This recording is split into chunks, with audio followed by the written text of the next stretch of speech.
Pessoal, boa tarde. Sou Guilherme Medeiros, agrônomo de desenvolvimento de mercado da Stoller do Brasil. Estou sediado em Luiz Eduardo Magalhães. É um prazer estar aqui com vocês hoje para discutir um pouquinho mais sobre o manejo da cultura do milho. O milho, que é essa importante cultura, né, tem uma importância socioeconômica muito grande, é o milho mais produzido e consumido no mundo, portanto, cabe a nós, né, uma grande responsabilidade, implementar técnicas de manejo que garantam a viabilidade econômica dessa cultura. A gente costuma brincar que o milho é uma máquina biológica de produção. A literatura recente trouxe que o potencial produtivo do milho era algo em torno aí de 38 mil quilos por hectare. Por se tratar de uma planta com metabolismo C4, então ter uma alta eficiência fotossintética, baixa fotorrespiração, usar de forma eficiente os recursos, né? Só que isso já caiu por terra, né? Uma vez que o recorde de produtividade já superou as 640 sacas por hectare, lá nos Estados Unidos, produzindo mais de 38 mil quilos por hectare de grãos. E aí, quando a gente pega a média do Brasil, que está em 90 sacos, e compara com um recorde desse de produtividade, né, a gente vê que a gente ainda está muito aquém do potencial produtivo da cultura e que tem uma lacuna para a gente poder trabalhar. Então, existem uma série de estratégias de manejo, ferramentas que podem ser inseridas no sistema de produção, visando explorar mais o potencial produtivo do milho. Tá? Mas por que a nossa média de produtividade ainda é tão baixa, né? E por que é tão desafiador a gente aumentar essa média de produtividade? Isso por conta dos vários estresses que a lavoura de milho está submetida, né? Então, a gente tem uma série de fatores aqui no Brasil, quando se trata de milho de segunda safra, principalmente, com escassez hídrica, variações de temperatura, ano faz muito frio, a gente perde milho para geada. Em algumas outras regiões a gente já sofre com noites muito quentes, enfim. Então, o milho está submetido a vários estresses bióticos e abióticos. Então, esse é um desafio, mitigar os estresses para minimizar os impactos deles na produtividade do milho. Bom, e aí, para exemplificar aqui o impacto dos estresses na cultura do milho, né? Na fase vegetativa, o milho ali no começo, quando ele passa por uma situação de estresse, a planta começa a produzir hormônios inibidores, né? Ácido abscísico e etileno. E como consequência disso, a gente tem uma redução no crescimento do sistema radicular, um menor número de folhas e um menor tamanho de espiga. E lá na frente, né, lá já em V8, quando o milho vai fazer a confirmação do número de fileiras, se a planta estiver estressada, a gente pode ter uma redução nesse número de fileiras, né? Então, impacta diretamente na produtividade. Na fase reprodutiva, ali chegando na fase reprodutiva, né, entre V12 até uma semana antes de VT, se a gente passar por uma situação de estresse e houver elevação das taxas de etileno, que é um dos hormônios inibidores, a gente pode ter essa redução do número de grãos por fileira, que é um componente de produtividade importante.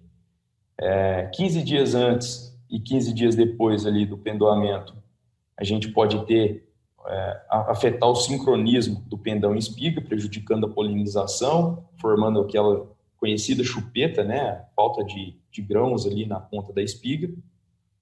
E lá no enchimento de grãos, se a gente já tem um aumento da concentração natural do etileno, né? A planta já está caminhando para sua maturação, e aí isso pode ser intensificado em uma situação de estresse, e esse etileno, nesse momento, diminui uma série de atividades na planta, né? A fotossíntese é uma delas, impactando no PMS, no peso de 1.000 grãos. Um outro componente de produtividade que acaba sendo afetado numa situação de estresse. E aí fica a pergunta, né, de como que a gente pode produzir mais num cenário como esse, né, tão desafiador. E aí a gente vai discutir aqui uma série de estratégias de manejo, sempre focando a planta, entendendo as necessidades da planta para poder desenhar e inserir dentro do sistema de produção essas estratégias de manejo. Então, começa lá na data e época de semeadura, né, na escolha do milho do híbrido adequado para cada região, obedecendo a janela proposta, obedecendo a população daquele material, naquela época de plantio. Então, algo que o produtor já faz e é bem orientado pelas empresas detentoras aí do banco de germoplasma, né? E, além disso, a gente precisa seguir, implementar outras estratégias para garantir maior vigor, garantir uma planta mais eficiente, com equilíbrio nutricional, hormonal, fazendo com que essa planta aproveite mais os recursos que estão disponíveis para ela ao longo do ciclo. Então, são estratégias de manejo que visam garantir um resultado positivo para explorar mais o potencial produtivo e garantir a viabilidade econômica da cultura, né? E aí, quando a gente traz para a viabilidade econômica, a gente tem preço de grãos, riscos climáticos e alto custo de produção. São coisas que não estão na mão do produtor. E aí, dentro de alto custo de produção, a gente tem a missão de buscar tecnologias que entregam uma boa relação custo-benefício, tornando viável a cultura do milho, que entregue performance agronômica, mas que também entregue viabilidade econômica. E aí eu vou focar um pouco aqui no nitrogênio, né, que quando a gente fala em milho, né, é uma das primeiras coisas que vem na cabeça do agricultor, é o manejo da adubação nitrogenada na cultura. Então, vamos focar aqui o nosso manejo visando em ter maior eficiência no uso desse recurso. O nitrogênio, super importante para a planta, né? É constituinte da clorofila, ligada diretamente à fotossíntese, constituinte de aminoácidos, né? Que são formadores de proteína, precursores de hormônios, motores de crescimento e de inibidores também. É constituinte dos ácidos nucleicos, está relacionado com divisão celular. Então, enfim, resumindo, nitrogênio está ligado a crescimento e desenvolvimento da cultura.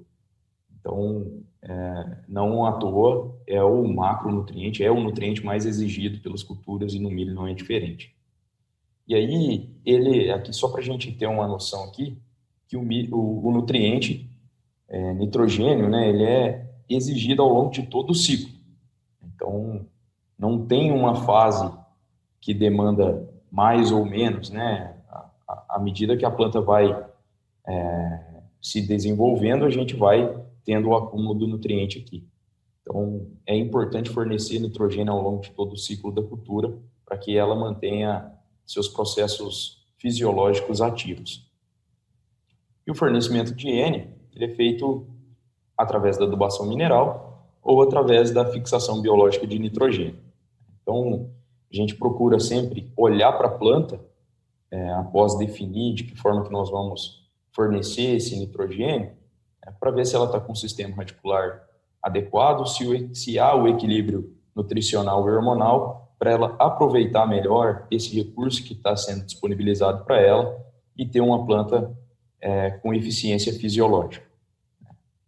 Então, dentro desse contexto, a gente tem uma série de estratégias, né, um conjunto de estratégias que a gente trata dentro do manejo, que nada mais é do que apresentar de forma conjunta algumas estratégias que vão aumentar a eficiência no uso do nitrogênio e nos permitir explorar mais o potencial produtivo da cultura, que é gigantesco. Então, a gente começa lá na construção de raízes, né? A gente sabe que para construir raízes é fundamental ter um perfil de solo construído, com ausência de compactação, corrigir alumínio, ter disponibilidade de nutrientes como cálcio, enxofre, boro, enfim. Mas eu gostaria de chamar a atenção aqui para esses dois pontos, né? Para o fornecimento do nitrogênio, que na sua ausência ali no início do ciclo pode prejudicar o estímulo inicial para a divisão celular, então prejudica o crescimento do sistema radicular, e a auxina e citocinina, né, que são dois hormônios promotores de crescimento importantíssimos aí na divisão e alongamento de células, então que tem uma atuação muito forte em cima do crescimento radicular. A auxina e citocinina pode ser fornecida para a planta através do uso de biorreguladores no tratamento de sementes, ou até mesmo na aplicação via folha, até a sexta folha do milho, onde a raiz ainda é o dreno principal, então a aplicação nesse momento ainda age sobre o crescimento radicular. e também o crescimento radicular pode ser impactado pela utilização do azospirilo, né, que é uma bactéria que libera o fito-hormônio auxina ali na rizosfera, que é aproveitado pela planta e contribui para o desenvolvimento radicular. Então, aqui fica a evidência da importância de se construir um sistema radicular profundo, né?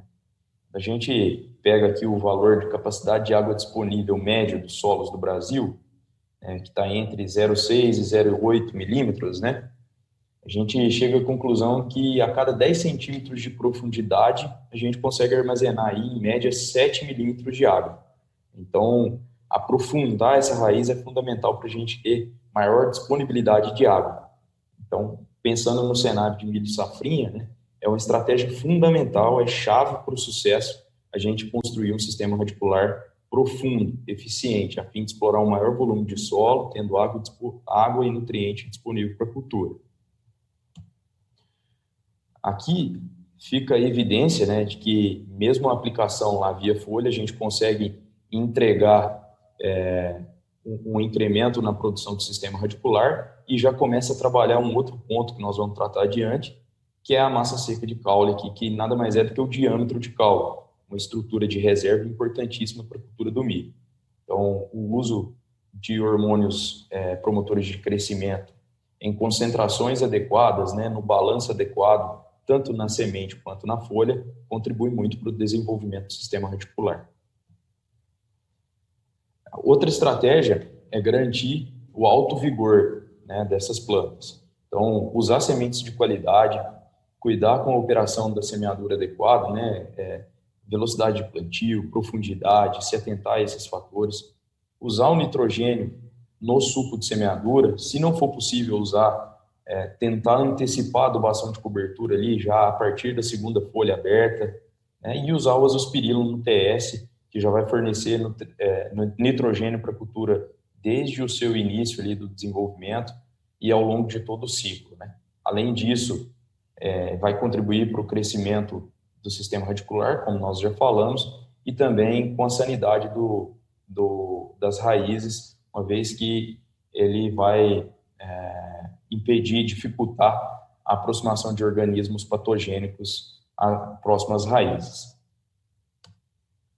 E aí aqui fica uma evidência, né, do impacto do nitrogênio na eficiência fotossintética, né, em manter a planta com altas taxas fotossintéticas. Esse trabalho aqui foi conduzido pelo professor Fancelli, lá na Exalc, onde aqui do lado esquerdo aqui, dessa estaca para cá, a gente tem um tratamento com 72% de nitrogênio, entregando aqui uma produtividade de 157 sacos por hectare.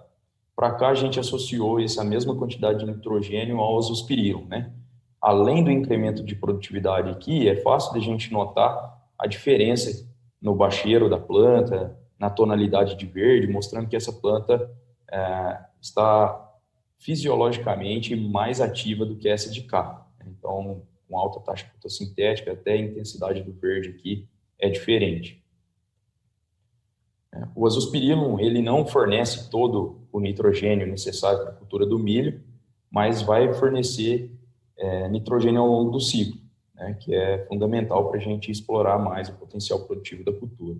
Aqui uma outra comprovação da performance do azospirilo na cultura do milho, né, mesmo aumentando doses de N em cobertura, a gente conseguiu incrementos significativos de produtividade com a utilização do azospirilo.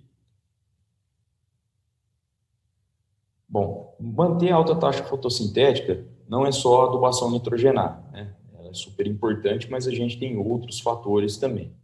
E aí, garantir o equilíbrio nutricional, principalmente pensando aqui em manganês, cobre e zinco, é fundamental. Esses 3 micronutrientes aqui têm participação direta na fotossíntese, são micronutrientes que geralmente são escassos nos nossos solos, né? É comum a gente encontrar solos com concentração, com disponibilidade baixa desses micronutrientes. Quando se faz a calagem, por exemplo, em algumas áreas, a gente dificulta a absorção desses micronutrientes pela planta, então é importantíssimo a gente fornecer isso via folha ao longo do ciclo para a cultura. Então, se atentar a isso, né? E além da participação aqui na fotossíntese, esses 3 micronutrientes aqui também têm participação ativa na redução dos estresses oxidativos, né?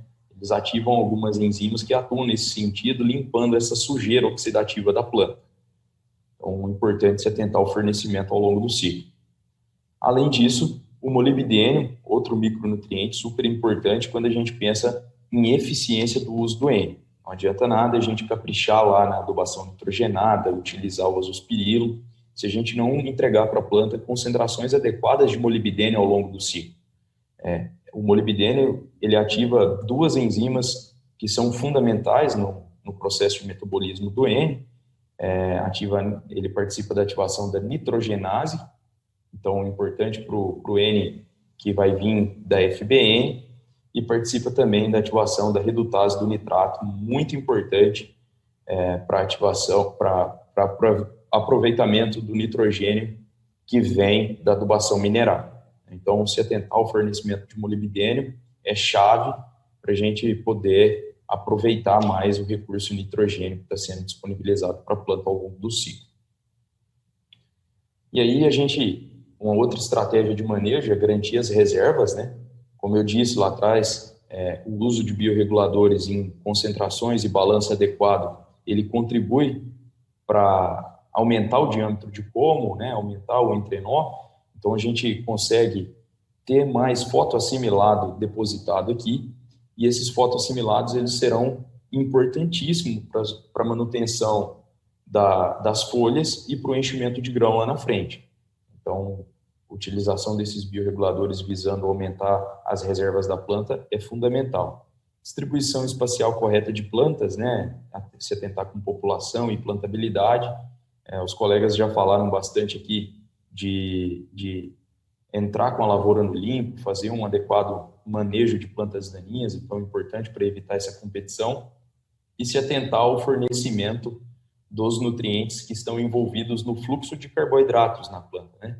Que eu trouxe os 4 principais aqui, né? Nitrogênio, potássio, magnésio e manganês. Então, são estratégias fundamentais quando a gente pensa em garantir reservas para o milho. E aí aqui, mais uma evidência de que o uso de biorregulador entrega alta performance quando a gente fala em diâmetro de pomo e o impacto que isso traz em produtividade, né? O milho com mais reserva, ele tem mais condição de expressar o seu potencial produtivo. Então, e como eu disse, né? Aumentar o diâmetro de pomo, garantir essas reservas aqui, vai nos ajudar a manter a folha por mais tempo e também vai contribuir muito para o enchimento de grãos. Pensando no enchimento de grãos, né, a gente pode seguir com a recomendação de um nitrogênio via folha lá na frente para dar aquele estímulo fisiológico, pensando em manter a planta com a fotossíntese ativa, né? O boro relacionado ao transporte de açúcares, permeabilidade de membrana, então é super importante. Zinco, cobre e manganês, a gente já viu que está relacionado à fotossíntese e também ao manejo do estresse oxidativo, então, super importante, ferramenta importante para o enchimento de grãos também, e o molibdênio linkado ao metabolismo do N, que não pode faltar. Então, pessoal, em resumo, né, se tivesse dormido aí esse tempo todinho e a gente pudesse resumir aqui em 5 minutos o que a gente tem de estratégia para a cultura do milho, para tentar explorar mais o potencial produtivo e mitigar os estresses que as nossas lavouras estão submetidas, né? A gente começa, então, com a utilização do azospirilo, a fim de fornecer nitrogênio desde o início do ciclo e potencializar o crescimento do sistema radicular. Esse fornecimento aqui ele pode ser feito via tratamento de sementes ou aplicação no suco de semeadura, e é uma ferramenta que tem um excelente custo-benefício, né? Aquela relação que a gente falou que é importante, que garante a viabilidade econômica da cultura, essa aqui é uma das ferramentas que se encaixam perfeitamente. Utilização de um biorregulador que tenha os 3 hormônios promotores de crescimento em concentrações e balanço adequado, né? Então, aplicar ali entre V4 e V6, que dessa maneira a gente consegue trabalhar ainda o crescimento do sistema radicular e também já as estruturas de reserva, né, que é o pomo, principalmente. A aplicação de zinco, cobre, molibdênio, manganês, então a aplicação desses micronutrientes importantes para garantir a eficiência fotossintética, garantir os processos fisiológicos da planta, garantir, contribuir com o manejo do estresse oxidativo, é um super importante fornecimento. O magnésio, que contribui para a manutenção das taxas de fotossíntese, né? E também está relacionado lá ao fluxo de carboidratos. E, por fim, esse nitrogênio via folha, lá no finalzinho do ciclo, né?